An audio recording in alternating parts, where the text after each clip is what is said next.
पवार यशवंत पगारे साहेब, या कुळगाव बदलापूरची नगरसेविका शीतल राऊत आणि माझ्यापेक्षा वयाने मोठे असलेले विचारवंत, ज्ञानी, ज्येष्ठ आणि श्रेष्ठ आमच्या या प्रज्ञा विकास संस्थेचे अध्यक्ष आमचे गुलाब दवणे सर आणि संपूर्ण त्यांची टीम, बंधू आणि भगिनींनो, का मित्रांनो, इतिहासात अशी काही व्यक्तिमत्व असतात तर त्यांचं जीवन केवळ एके व्यक्तींचे आयुष्य राहत नाही, तर ते संपूर्ण समाजाच्या भविष्याचे विचार बनतात. हे असंच बाबासाहेबांच्या बाबतीत आहे. बाबासाहेबांचा जन्म अतिशय प्रतिकूल परिस्थितीत झाला, पण त्यांनी आपल्या स्वप्नांच्या आड कधीच परिस्थिती येऊन दिली नाही. आपल्याला सर्वांना लहानपणी माहीत असेल का बाबासाहेबांनी त्यांना बाकावर बसून देत नव्हते. त्यांना जर पाणी प्यायचे असेल तर त्यांना वरून ओतून देत होते. एवढ्या लहानपणी त्यांचा अपमान होत होता, पण त्या अपमान त्यांनी कधी त्याचा द्वेष केला नाही. त्यातून निर्माण केला तर संघर्षाचा संकल्प. त्या अनुभवातून त्यांनी ठरवलं का समाज बदलला पाहिजे. माणूस म्हणून माणसाला सन्मान मिळाला पाहिजे. या विचाराने बाबासाहेबांची खरी विचारांची सुरुवात होती. भीम ने जो दिया है उसे कोई छीन नहीं सकता. स्वाभिमान हमारा हथियार है, उसे कोई झुका नहीं सकता. या प्रसंगातून आपण एक मोठा धडा शिकतो की संकट या माणसाला मोडून काढत नाही, त्यावर मात करण्याची जिद्द आपल्या मनात असली पाहिजे. बाबासाहेबांनी शिक्षणाला मोठे शस्त्र मानले. त्यांनी सांगितलं का शिक्षण हे वाघिणीचं दूध आहे, जो कुणी प्याला तो गुरगुरल्याशिवाय राहणार नाही. याचा अर्थ असा का शिक्षणाने माणसाला नोकरी मिळत नाही, तर शिक्षणाने माणसाला विचार करण्याची ताकद मिळते. म्हणून त्यांनी सर्व बहुजन तरुण वर्गाला शिक्षण घेण्यासाठी सांगितले. बाबासाहेबांचे जीवन पाहिले तर आपल्याला माहिती आहे का त्यांनी संघर्षाला कधीच भीक घातली नाही. कोलंबिया इथे विद्यापीठामध्ये शिकत असताना बाबासाहेब रात्रंदिवस अभ्यास करत होते. त्यांचे सहकारी सांगतात का ग्रंथालय बंद होईपर्यंत बाबासाहेब पुस्तकामध्ये रमलेले असायचे. त्यांना माहीत होतं का ज्ञान हीच खरी शक्ती आहे. म्हणून बाबासाहेबांनी आपल्याला 3 शब्द दिले. त्यांनी सांगितलं, शिका, संघटित व्हा आणि संघर्ष करा. या शब्दामध्ये समाजाचे परिवर्तन दडलेले आहे. महाडच्या चवदार तलावाचा केवळ पाण्याचा प्रश्न नव्हता, तो प्रश्न मानवी स्वाभिमानाचा होता. बाबासाहेबांनी सांगितलं तर निसर्ग हे पाणीचं दान आहे, ते कोणाच्या बापाची मालकी नाही आहे. हजारो लोकांना घेऊन चवदार तलावावर बाबासाहेब गेले आणि तिथं सत्याग्रह केला. आणि त्या दिवशी त्यांनी स्पष्ट सांगितले का आम्हाला कोणावर तुमच्यावर अन्याय करायचा नाही आणि आम्हाला अन्याय सहनही करायचा नाही. या आंदोलनामध्ये बाबासाहेबांनी आपल्याला मोठी जागृती करून दिली. त्यांचा संदेश तो काळापुरता नव्हता, तो आजही तितकाच महत्त्वाचा आहे. नाशिकच्या काळाराम मंदिरामध्ये आपल्याला प्रवेश बंद करून दिला. या आंदोलनामध्ये बाबासाहेबांनी आपल्याला स्वाभिमान जागृत करून दिला. त्यांनी सांगितलंय का देवाच्या दारामध्ये जर आपल्याला थांबवत असेल तर ती देवाची नाही, तिथल्या अन्यायाची व्यवस्था आहे. जर मोठी जागृती करून दिली बाबासाहेबांनी त्या चळवळीतून सांगितलंय का, मोठी शिकवण दिली आपल्याला का समाज परिवर्तन हे भाषणातून होणार नाही, तर ते आपल्या कृतीतून दिसलं पाहिजे. बाबासाहेबांनी संविधान तयार करत असताना स्वातंत्र्य, समता आणि बंधुत्व हे 3 मूल्य शब्द आपल्या केंद्रस्थानी ठेवले. त्यांना माहीत होते का लोकशाही ही बंधुभाव नसेल तर लोकशाही टिकणार नाही. म्हणून संविधानामध्ये त्याने सामाजिक न्याय संकल्पना दिली, सामाजिक न्यायाची संकल्पना दिली. आणि संविधान लिहून झाल्यावर त्यांनी सांगितलं का संविधान कितीही चांगले असेल तर ते चालवणारी लोक चांगली नसतील तर ते वाईट ठरल. यामध्ये लोकशाहीचा गूढ दडलेला आहे. संविधान लोकशाही ही फक्त कागदावर नसून ती लोकांच्या वर्तमानातून जिवंत राहिली पाहिजे. ये रुतबा मेरे सर को तेरे संविधान से मिला है, ये रुतबा मेरे सर को तेरे संविधान से मिला है, ये सम्मान मुझे तेरे संविधान से मिला है. औरों को जो मिला वो मुकद्दर से मिला है, मुझे संविधान भी तेरे, मुझे मुकद्दर भी तेरे संविधान से मिला है.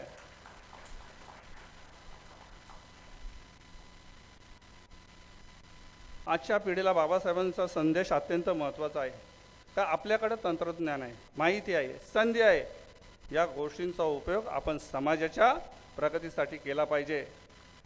म्हणून बाबासाहेबांनी विचाराशिवाय माणूस प्रगती करू शकत नाही, म्हणून त्यांनी वैज्ञानिक दृष्टिकोनातून कोणावर भर दिली. अंधश्रद्धा, भेदभाव आणि यातून याच भेदभाव, अंधश्रद्धा याच्या विरुद्ध जर तुम्ही उभे राहिले तर खरंच बाबासाहेबांना श्रद्धांजली होईल. आजच्या तरुणांना गरज नेतृत्वाची आहे. नेतृत्व म्हणजे पद किंवा अधिकार नाही, तर नेतृत्व म्हणजे जबाबदारी स्वीकारायची. आणि ही जबाबदारी बाबासाहेबांनी स्वीकारली.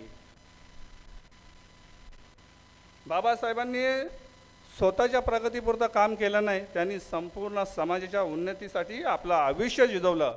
आजचा तरुण जर बाबासाहेबांच्या विचारापासून प्रेरणा घेऊन शिक्षण, प्रामाणिकपणा आणि सामाजिक बांधिलकीचं मूल्याचं स्वीकारेल तर तो नक्कीच समाज परिवर्तन घडवल्याशिवाय राहणार नाही. बाबासाहेबांनी संघर्षाला कधी शेवट मानलं नाही. संघर्ष हा कधी शेवट नसतो.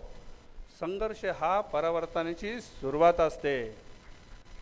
बाबासाहेबांचा जन्म अंधारात झाला, पण स्वतःभोवती प्रकाश निर्माण करून त्यांनी संपूर्ण देशाला उजळून टाकलं. जिथे अन्याय बनून उभा राहतो, जिथे अन्याय अंधार बनून उभा राहतो, तिथं विचाराची दीप लावणारी माणसं इतिहास घडवतात. मित्रांनो, बाबासाहेबांनी दिलेली प्रेरणा ही केवळ भूतकाळासाठी नव्हती, तर ती आज आणि उद्याच्या भारतासाठी आहे. आपण जर त्यांच्या विचारांचा स्वीकार केला, शिक्षणाला प्राधान्य दिलं, सामाजिक दुर्बल घटकांच्या मदतीसाठी काम केलं आणि संविधानाच्या मूल्याचं रक्षण केलं, तर खरे आपण बाबासाहेबांचे वारसदार ठरवू. या वर्षी आंबेडकर जयंती आहे, म्हणजे दरवर्षी आंबेडकर जयंती असते. आंबेडकर जयंती म्हणजे आपली परंपरा नाही आहे, आपल्या इतिहासाशी, आपल्या स्वाभिमानाशी, आपल्या संघर्षाशी जोडणारा एक जिवंत उत्सव आहे. विशेष अभिमानाची बाब म्हणजे डॉक्टर बाबासाहेब आंबेडकर ह्या बदलापूरला येऊन जवळपास 100 वर्षे झाले. बाबासाहेबांच्या या पदस्पर्शाने पावन झालेली भूमी आहे. बाबासाहेबांचे या पावलांचा स्पर्श झाला आहे म्हणून इथल्या मातीशी संघर्षाची ताकद, स्वाभिमानाची जाणीव आणि परिवर्तनाची उर्मी दडलेली आहे. ही ताकद एकत्र करण्याच्या उद्देशाने आपण भीम महोत्सवाची सुरुवात केली आणि समाज म्हणून जवळपास 10 वर्षे एकत्र येतो. कधी तुम्ही स्वतःला हा प्रश्न विचारलाय का आपण एक आहोत का? कारण ज्या ज्या टायमाला बहुजन समाज एकत्र येतो त्या त्या टायमाला तो मोठे परावर्तन घडवतो आणि तो विभागतो तेव्हा त्याची ताकद कमी होते. ही केवळ घोषणात न राहता ही आपल्या कृतीत दिसली पाहिजे. आपण एकत्र हे आपल्या कृतीत दिसलं पाहिजे. मी स्वतः अनुभवली आहे. एकत्रपणे उभा राहिलेला समाज आपली ओळख निर्माण करतो, आपली ताकद सिद्ध करतो आणि आपल्या हक्कासाठी लढण्याची ताकद निर्माण करतो. बाबासाहेबांनी दिलेली सर्वात मोठी देणगी म्हणजे विचार. त्यांनी सांगितलं स्वातंत्र्य, समता आणि बंधुत्व ही संविधानातली शब्द नाही आहे, तर ती आपल्या जीवनातली पाया आहे. स्वातंत्र्य म्हणजे केवळ बोलण्याचा अधिकार नाही, तर स्वातंत्र्य म्हणजे विचार करण्याची मोकळी. समता म्हणजे समान हक्क नाही आहे, तर सर्वांना समान संधी. ना आजच्या पिढीसमोर समान संधी आहे, त्याच्याबरोबर मोठी जबाबदारी देखील आहे. आपण बाबासाहेबांचे विचार आपल्या आचरणात आणले तर आपण स्वतःचे प्रगती करणार नाही, तर समाजालाही पुढे नेण्याचं काम करू. नेतृत्व म्हणजे पुढे उभे राहणे नाही, तर नेतृत्व म्हणजे इतरांना सोबत पुढे घेऊन जाणे. आणि हे नेतृत्व आपल्या प्रत्येकामध्ये आहे, फक्त ते जागे करण्याची गरज आहे. हे फक्त नेतृत्व आपले जागे करण्याची गरज आहे. म्हणून आज या पवित्र भूमीवर आपण बाबासाहेबांच्या स्मृतीसमोर एक संकल्पना करू. आपण एकत्र येऊ, एकत्र विचार करू आणि समाजाच्या उन्नतीसाठी काम करू.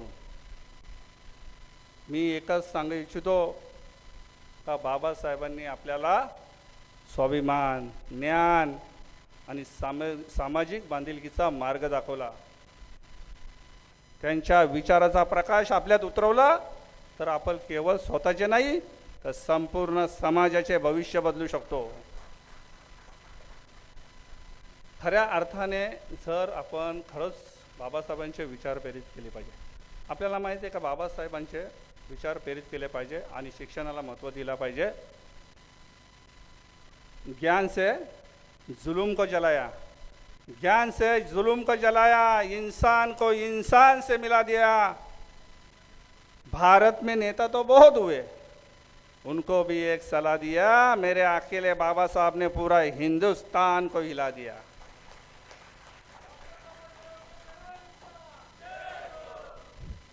अरे एक उंबरठ्याच्या बाहेर बसलेला विद्यार्थी, उंबरठ्याच्या बाहेर बसलेला विद्यार्थी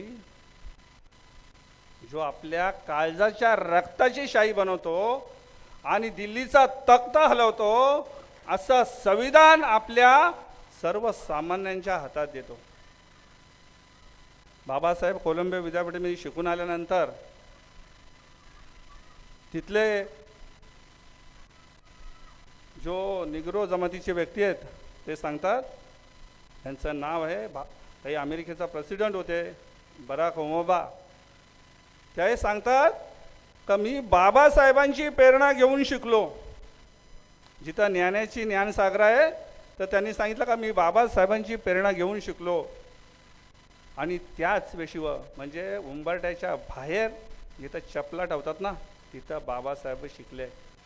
आणि त्याच कोलंबिया विद्यापीठाच्या समोर बाबासाहेबांचा पुतळा उभा करतो आणि त्याच्या खाली लिहितात, the symbol of knowledge doctor Bhimrao Ramji Ambedkar. अरे इतकं मोठं संविधान आपल्याला बाबासाहेबांनी दिलं. कोई चीख कर कोई चिल्ला कर गया, कोई चीख कर कोई चिल्ला कर गया. इस स्कूल से जिंदगी का सबक सीख के गया. एक लड़का स्कूल के बाहर बैठकर भारत की तकदीर लिख कर चला गया. भारताची तकदीर लिहिणारे डॉक्टर बाबासाहेब आंबेडकर. अरे बाबासाहेब आंबेडकरांना मध्यरात्री बाबासाहेब अभ्यास करत होते. त्या टायमाला त्यांचा सहकारी म्हणतो, बाबासाहेब मध्यरात्र झाली, तुम्ही झोपणार कधी? तर बाबासाहेबांनी उत्तर दिले, माझा समाज पिढ्यानपिढ्या झोपलेला आहे. माझा समाज पिढ्यानपिढ्या झोपलेला आहे. त्याला जागं करायचं असेल तर कोणीतरी जागं राहिलं पाहिजे. बाबासाहेबांनी खूप संघर्षात आहे. आज कधी पण बाबासाहेबांविषयी बोलताना ना अंगाला काटा मारतो.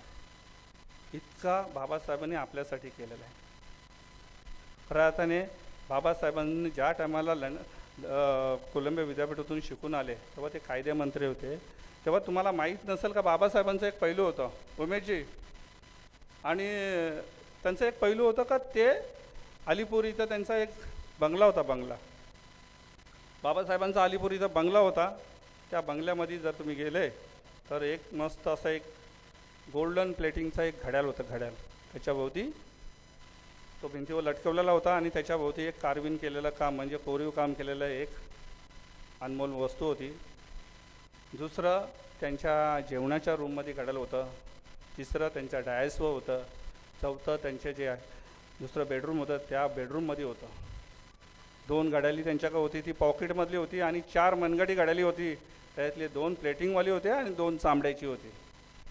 त्यांच्याकडे 2 गाड्या होत्या आणि त्यांच्याकडे 2 फोर व्हीलर असताना ते मुंबई विधान परिषद वगैरे किंवा विहारात जाताना डॉक्टरकडे जाताना वापरत होते. आणि एक गाडी ते ज्या टायमाला संसद भवनमध्ये जायचे त्या टायमाला अनुसूचित जातीचा जमातीचा महासंघाचा असा एक तो ध्वजा लावून अशा रुबाबदार करून त्या रोडवरनं जात असताना पोलीस ट्रॅफिकवाले पोलीससुद्धा त्यांना थांबवायचे.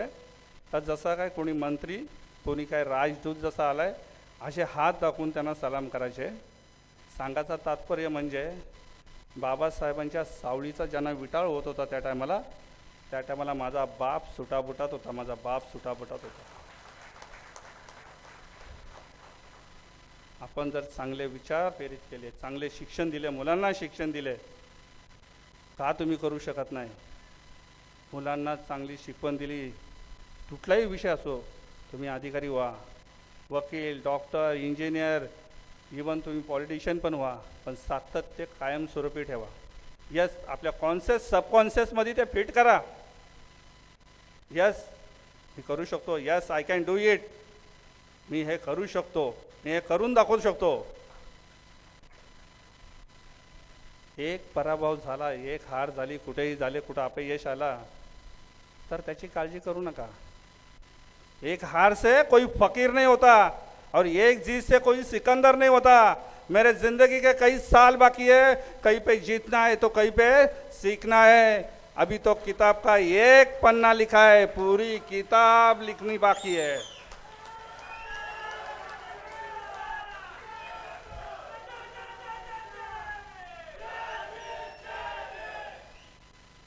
सातत्य कायमस्वरूपी ठेवा.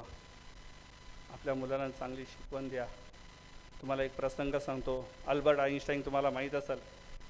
अल्बर्ट आईन्स्टाईन त्याचा ड्रायव्हर सांगतो, एक दिवशी तेच गाडी चालवत असताना त्यांचा ड्रायव्हर म्हणतो, सर तुम्ही जे भाषण देता ना ते मला संपूर्ण पाठ आहे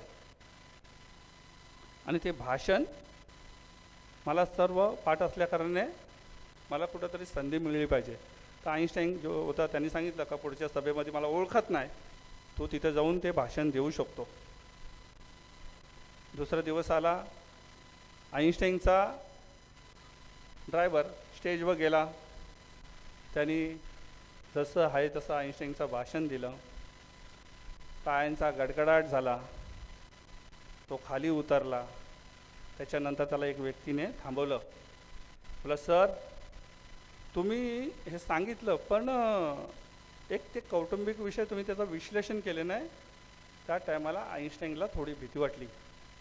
ते ड्रायव्हरच्या सीटवर असल्यानं त्यांना भीती वाटली का अरे ह्या प्रश्नाचं उत्तर तर माझा ड्रायव्हर देऊ शकत नाही, विश्लेषण करू शकत नाही. मग त्यांचा ड्रायव्हर बघा किती हुशार. त्यांनी सांगितलं, अरे इतक्या साध्या प्रश्नाचं उत्तर तुम्हाला येत नाही, माझा ड्रायव्हर बसलाय त्याला विचार, तो उत्तर देईल. म्हणजे बुद्धिवान लोकांबरोबर जर आपण राहिलो आणि चांगले विचार प्रेरित झाले, चांगले संस्कार घडले, तर नक्कीच आपण त्या काबिल असू.